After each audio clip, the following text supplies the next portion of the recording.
show, our weekly look at Tiffin University football. About halfway through the regular season already. Pretty hard to believe. Hi, everybody. I'm Russ Snyder, voice of the Tiffin University Dragons. Beside me, head coach, Mr. Cris Reisert. Coach, how are we doing today, sir? Doing good. It's crazy to hear you say that, but we are. We're 5 and 10 games in. Isn't that amazing? It really is. It's flown by. It goes by every year, and I swear to God, every year we say it goes by faster, and I really believe that. The older you get, they tell you things go by faster, and that's 100% true. It's amazing to think about it that way, but it's halfway through.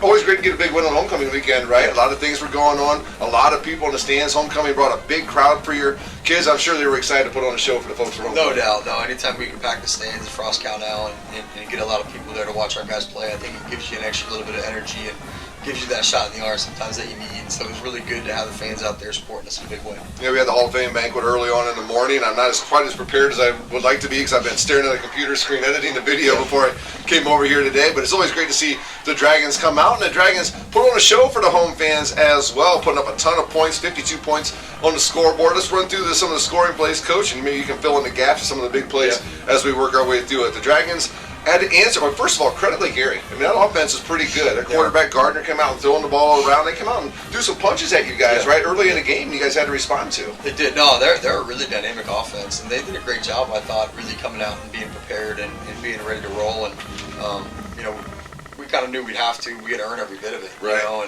And I think it was a really good test of our ability to respond to some early adversity and rise up. And I thought our guys did a great job taking every swing they gave us and coming back with a bigger one. Absolutely. As you said, it was like a counter punch early on in the first half. They would throw a punch at the Dragons would take it and throw a combo back at them. And Gary struck first, but then Christian Carter, a 41-yard touchdown run, a big play there. 5 plays, 60-yard drive, only taking a minute 42 off the clock, and your Dragons tied up at 7 as we play in the first quarter. Yeah, no, that was nice. It was nice to be able to score from 40 out and to be able to put the finishing touches on a drive early. You know, they had gone down and scored in 3 plays, and so to be able to go do it in 5 plays on our side, I thought it really kind of set the tone for what type of game we were in for and what we were going to be able to do on offense. And so I was really proud of the guys. Lots of big plays throughout the day. We'll work our way through that. The next Dragon touchdown came from Devin Nelson, an 8-yard touchdown run after an 11-play, 69-yard drive, taking 4:11 off the clock. And at the end of the first quarter, we're tied at 14 with Lake Erie.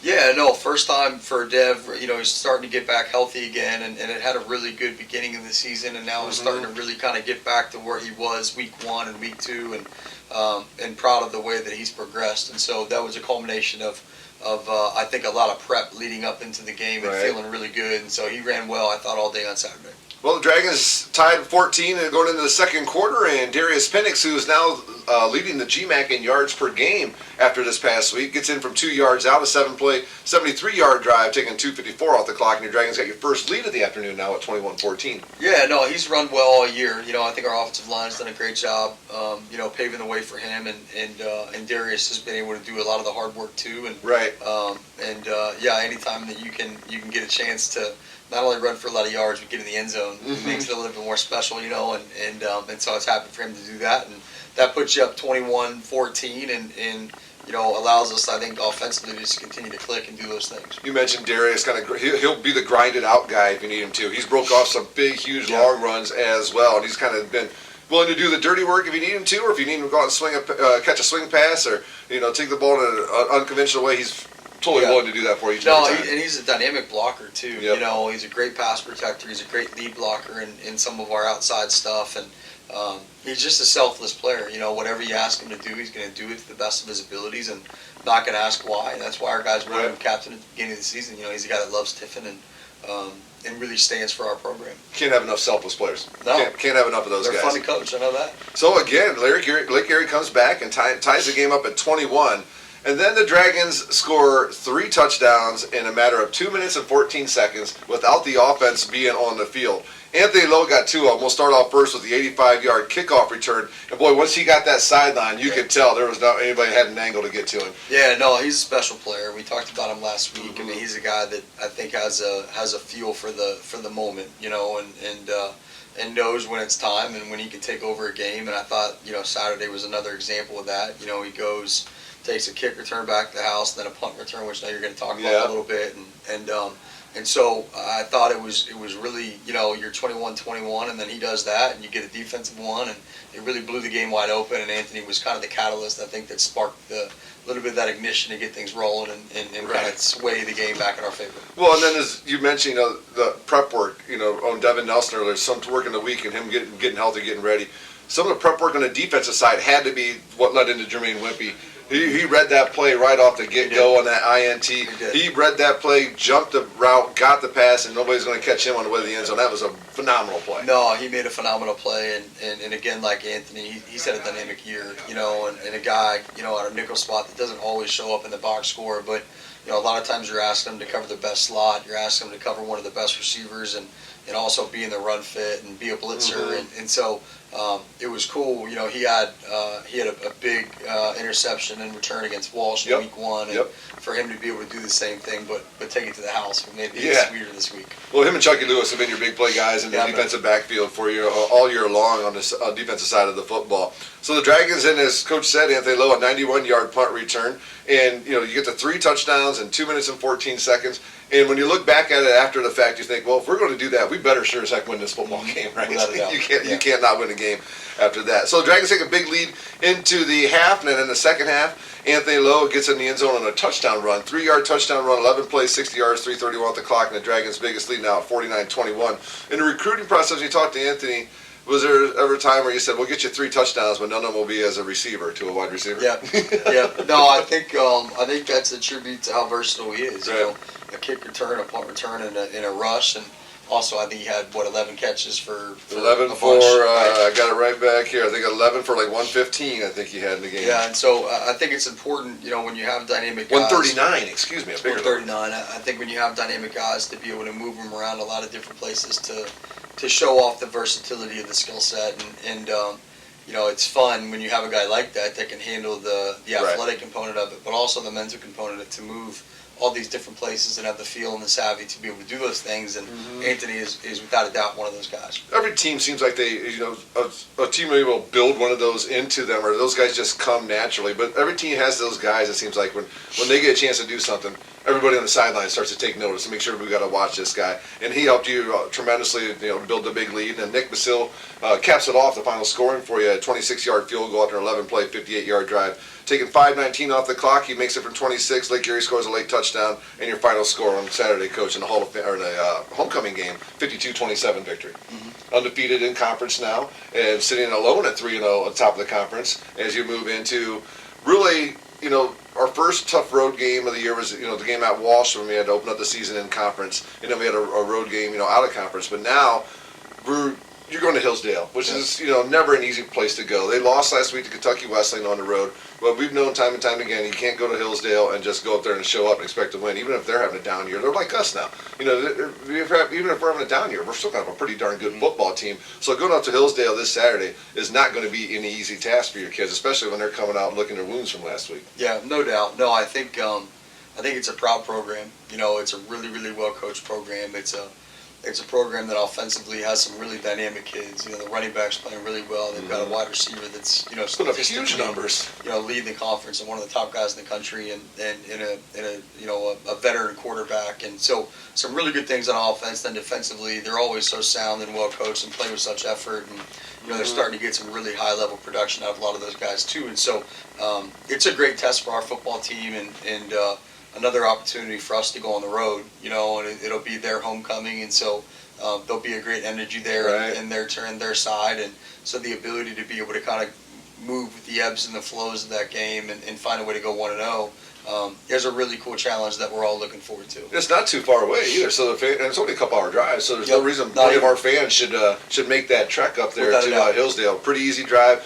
Weather should be pretty good, I believe, again this week. So we're looking forward to it. Let me talk about some of the numbers from last week, and I just wanted to ask you, as far as like your goals, like third down, you guys were 9-16, 56%. What's the goal you look for in a ball game with your kids on third down conversions? Anything over 50% is really solid. So you're happy with the kids on Saturday with that? Yeah. Okay, and then you end up with 76 plays for 514 yards. Pretty balanced, even though there's a 100-yard gap between. But you got 308 through the air, and you got 206 in the ground. You got to be pretty happy the way that worked itself out as well. Yeah, I think anytime you can run for 200 yards, it's a big deal.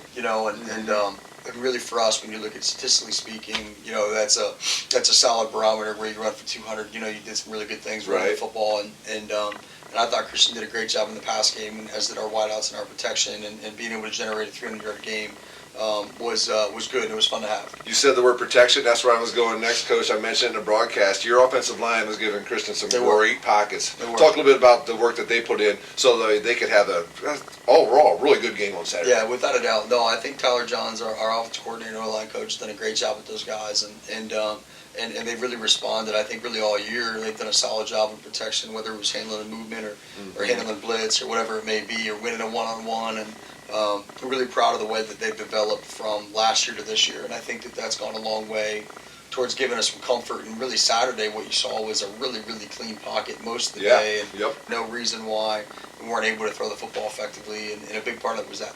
Is usually the offensive line group one of the most tight-knit groups on the football team? I think it's got to be. You gotta have all five guys moving as one. And without it, it's a really, really hard thing to be effective in. And so those guys have to move as one mind and one heart and one spirit and one body. And if they do, you're really, really good. Got to get some good playing time for some younger guys on Saturday as well. 11 different receivers caught passes for you on Saturday. That's pretty cool. That's kind of neat. I don't think we've had that in a while here, and so that was cool to see. We had some tight ends get catches. You had running backs get catches. You had receivers, and so again, I think the versatility of our team and the versatility of our system to be able to distribute the ball in a lot of different ways.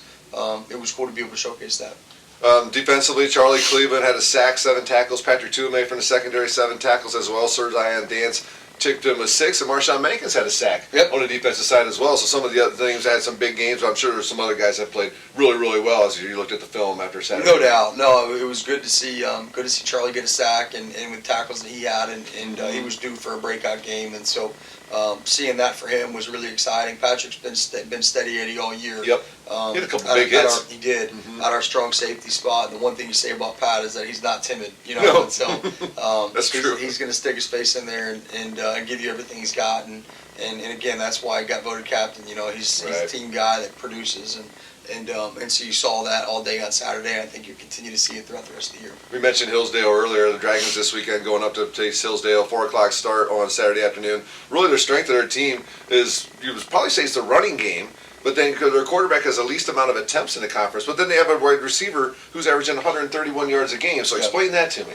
Yeah, no, he's a big play guy, and he really is. He's a dynamic kid. I'm really impressed with how they find ways to get him the football and what that looks like each week for them. And so it's a great test for us and one that I know our guys are really looking forward to. And anytime you get a chance to play a big time game in conference and where there's some there's some results that'll matter, right? Yeah. And it's a really big test and one that we'll be in for. We mentioned Darius Penix leading the conference now at 94 yards per game, and Michael Herzog for Hillsdale sitting there at 3rd in the conference at 90 yards per game as well. So a couple big play running backs, starters, but I think maybe the Dragons got a little bit more depth at the running back position. That's something that has built here over the last few years that is so nice to be able to talk about because we didn't have it years ago. Our starter went down, we didn't know what was going to happen. Nowadays, man, the depth that we got here and the amount of athletes we got here, it really goes to the coaches and the recruiting that you do and convincing these young men at Tiffin University is a place that they should come to play their football. Yeah, no, I think, and I appreciate you saying that. I think it goes twofold, right? One, you got to have a product to sell. And, and I think that we've got a great university and a great program and one